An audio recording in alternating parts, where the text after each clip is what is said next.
Bubong ng stage sa Legazpi, Albay, bumagsak.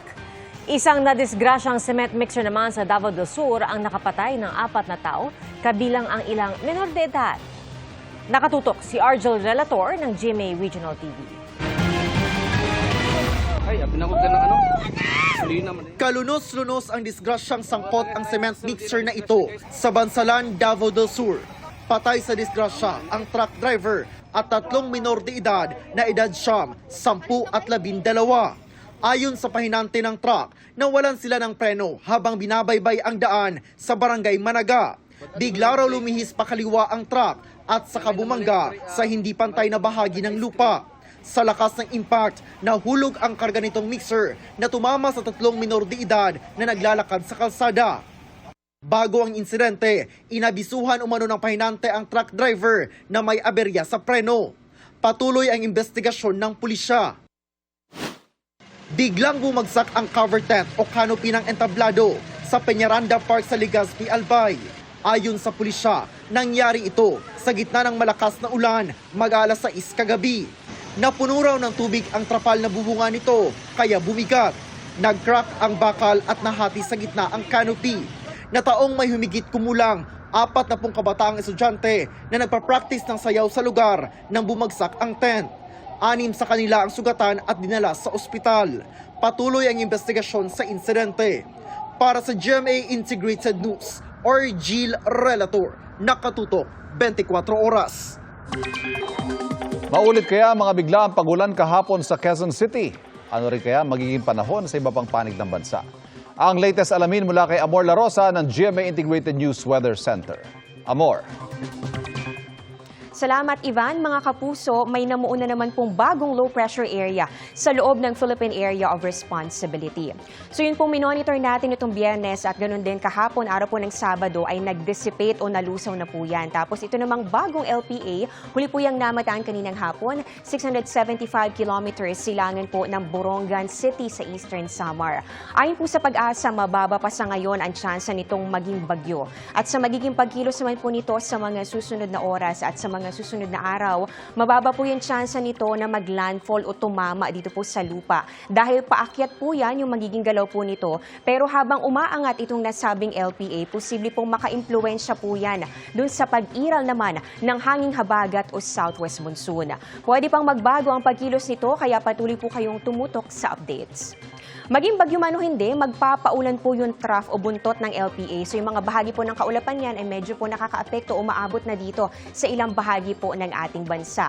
Kasabay po niyan yung patuloy na pag-iral din at yung mga pag-ulang dadalhin nitong southwest monsoon o yung hanging habagat. So ito rin po yung nagdulot ng mga pag-ulan ngayong weekend. Yung trough ng LPA, hanging habagat at pati na rin yung localized thunderstorms. Base po sa datos ng Metro Weather, umaga pa lang po bukas may tsansa po ng ulan. Dito yan sa may Calabarzon, Mimaropa, ilang bahagi po ng Central Luzon, Bicol Region at ganoon din dito sa Western at pati na rin dito sa may Eastern Visayas. Meron na po kagad mga malalakas sa pag-ulan, kaya doble ingat po sa mga posibleng pagbaha o landslide.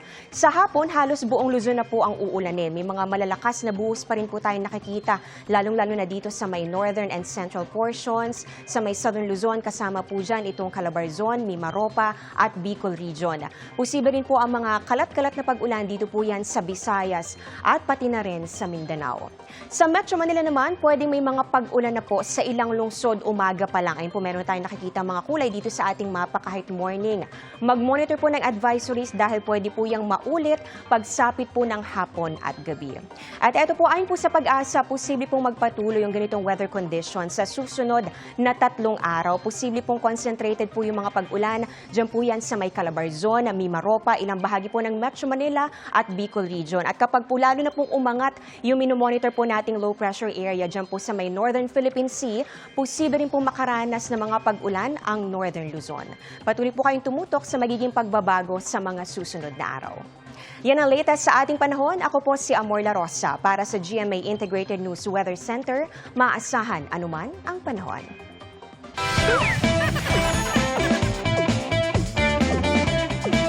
Ang mga hugot at hinanakit, idinaan ng netizens sa tula para sa pagtatapos ng buwan ng wika. At nakatutok si Jonathan Andal.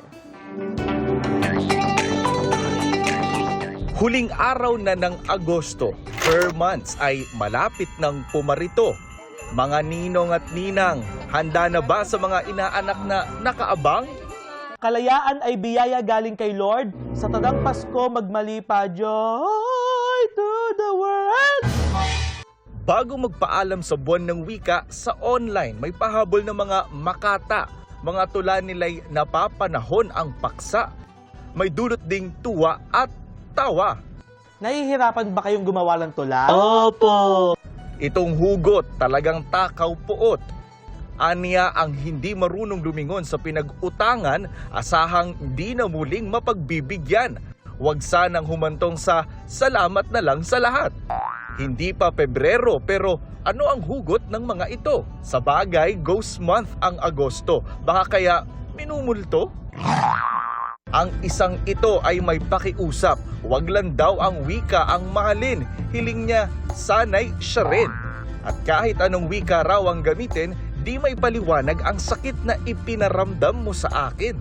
Wikang Pilipino ay sumisibol. Sana all nung lumayo, hinahabol. Meron ding akma sa mga isyu ngayon. Sigaw nilang Makata, kailan ba tayo makakaahon?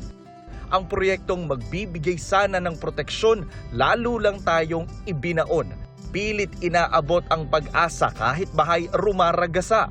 O kaginhawaan, kailan ba matatamasa? Kung kaligtasan ng Pilipino ang inyong habol, saan ninyo ginastos ang budget sa flood control? Tayo'y nakaligtas sa mananakop na nakakatakot, ngunit hindi sa gobyernong kurakot. Ang wika, bigkis ng iba't ibang estado sa lipunan. Kahit mga person deprived of liberty o nasa piitan, na ipapahayag pa rin ang kanilang malayang taludturan. Sa dami ng pinagsama-samang dialekto, iisa ang ating talento. Hindi lang talento ang nalilinang, pati ang tibay ng loob para mapagtagumpayan ang mga hamon ng buhay.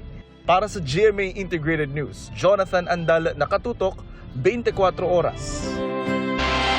Hindi raw kinaya ng drainage system ng Quezon City ang dami ng ulan kahapon. Ang rainfall sa loob lang ng isang oras katumbas ng ulan sa loob ng halos 5 araw. Kaya nalubog pati mga hindi bahaing lugar gaya sa bahagi ng UP at Ateneo. Nakatutok live si Nico Wahe. Nico.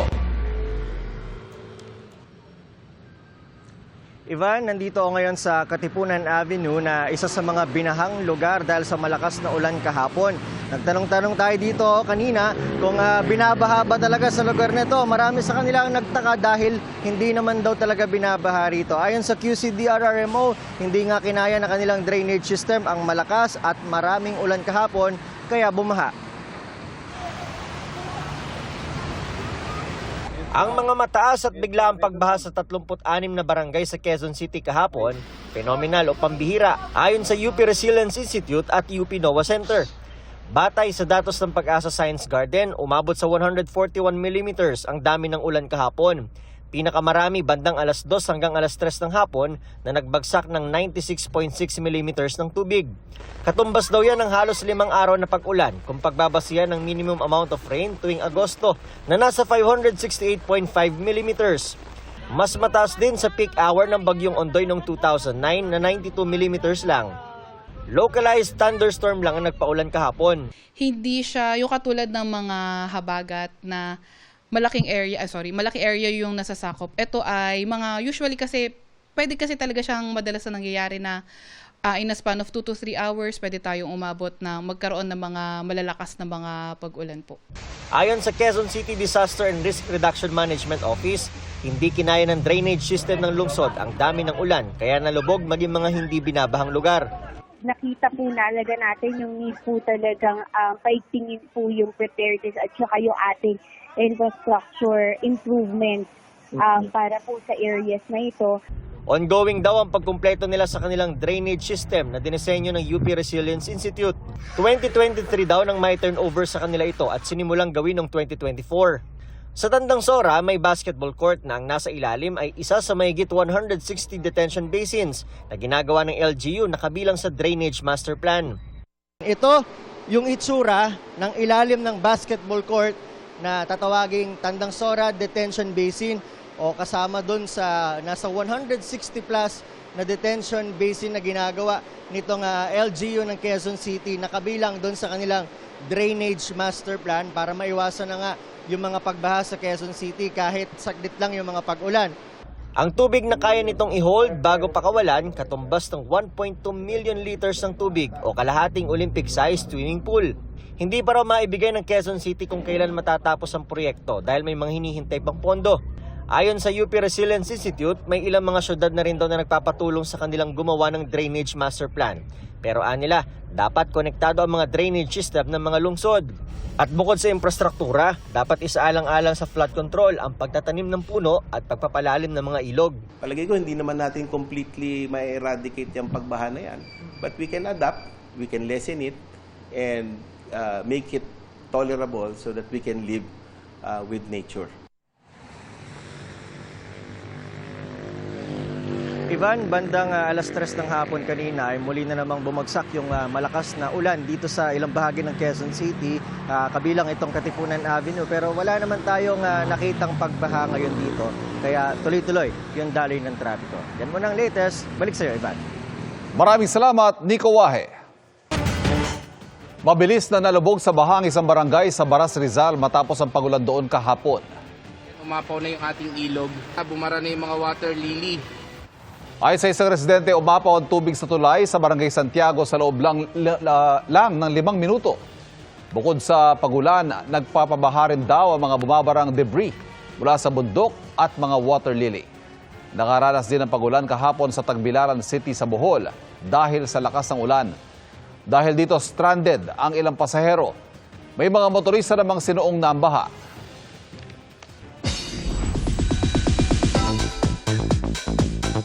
Dream car? Check. Grateful and blessed si PBB Celebrity Collab Edition Kapuso Big Winner Mika Salamanca na ipinasili pang isa sa mga bago niyang achievements. Makichika tayo kay Athena Imperial. Yes! Yes po! Kahapon lang po yun.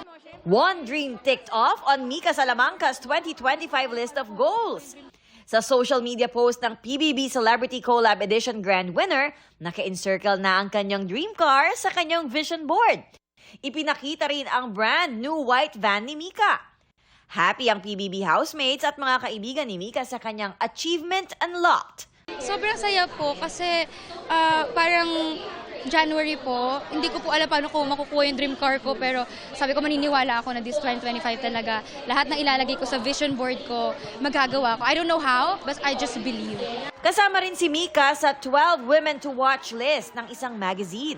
Dahil daw ito sa authenticity, candidness, and fearlessness ng PBB Grand Winner. Grabe, sabi ko, anong nagawa kong tama para mapasama sa kanila? How do you embody possibility? Ako po, as long as kung ano po yung minamahal sa akin ng tao ngayon, ganun po yung gagawin ko, pagiging totoo po. Busy ngayon si Mika sa mga endorsement, pati mga TV and movie project. At para ma-improve ang kanyang acting skills, nag-workshop siya pag may time sa ilalim ng aktres na si Ana Fileo. Basta may oras mag-workshop, gagawin po namin talaga para po mabigay po namin sa mga tao yung deserve po nila na manggagaling sa amin. Athena Imperial updated sa Showbiz Happenings. And that's my chika this weekend. Ako po si Nelson Calas. Pia, Ivan?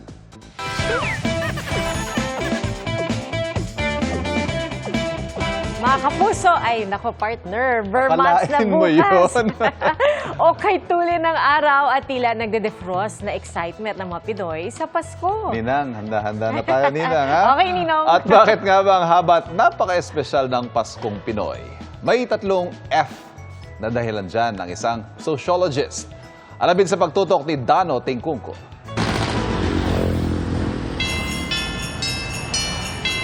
Isang kindat na lang, Vermonts na!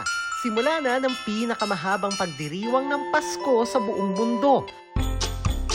Wala pang amber ang kalendaryo. Kaliwat kanan na ang mabibiling mga parol at mga palamuting pamasko sa Lipa, Batangas. Pero ano nga ba ang pinaka-inaabangan nyo tuwing magpapasko? Sa ngayon, sir, na dating na Pasko, mag-ano po, mag-aliw-aliw saka pumunta na sa mga magulang ko. Kasama yung mga pamilya ko po, sa asawa ko po. Saka mag-ano kami, sir, mag-shopping po sa mall po. Pinaghahandaan namin ngayon siguro yung salo-salo, buong pamilya. Kasi yung araw na yun na sama-sama kaming lahat, yun yung pinaka-best day sa amin. Nilulook forward ko is ano lang naman, makasama yung girlfriend ko pa rin for the next year. Kasi it will be our anniversary ngayong Pasko din. First anniversary namin. Si Aling Virginia may konting kurot sa puso ang Paskong daraan na hindi niya kasama ang asawang pumanaw na. Yung nagkasama kami sa mall, kumakain, namamasyal sa zoo, Malabon Zoo, Manila Zoo. Malungkot ang Christmas ko this coming Christmas. You know what? Wala ako sa mga anak ko eh. Solo lang ako. Kasi gusto ko yun eh. Pagka may mga kaibigan din kasama, masaya. E ano naman ang gusto mong matanggap na regalo? Gusto ko yung sing-sing. Bakit sing-sing? Gusto ko yun eh. Kasi pag wala akong pera, may sangla ko eh. Ayon sa sociologist na si Brother Clifford Sorita, 3 F ang dahilan kung bakit espesyal ang Paskong Pinoy. Family, faith, at festivity. Sa Pilipinas kasi, minsan dahil gipit tayo sa pera, minsan, ang Pasko kasi, pagkakataon natin na kung saan tumatanggap tayo ng mga bonuses, ibang mga 13th month pay, kung tawagin nila, di ba? Na kung saan, kung ikaw ay gipit na tao, you look forward to every year, every Christmas. Kasi nga, doon ka tumatanggap ng extra kita o extra pera. We use the Christmas season to gather together. We have the finances, we have the time, and we have the reason why we can gather together. Hindi rin daw basta-basta kaya ang haba ng Pasko natin. Mahilig daw talaga mga Pilipino sa countdown dahil paraan natin ito ng paghahanda ng sarili. We use it as a psychological preparation so that we do all of the things, the preliminary things are done in the 100-day countdown para pagdating ng Christmas season, talagang we really celebrate it as it is supposed to be celebrated without the rush. Being with family, friends, and the experience of our faith. Para sa GMA Integrated News, Dano Tingkung ko, Nakatutok, 24 Oras.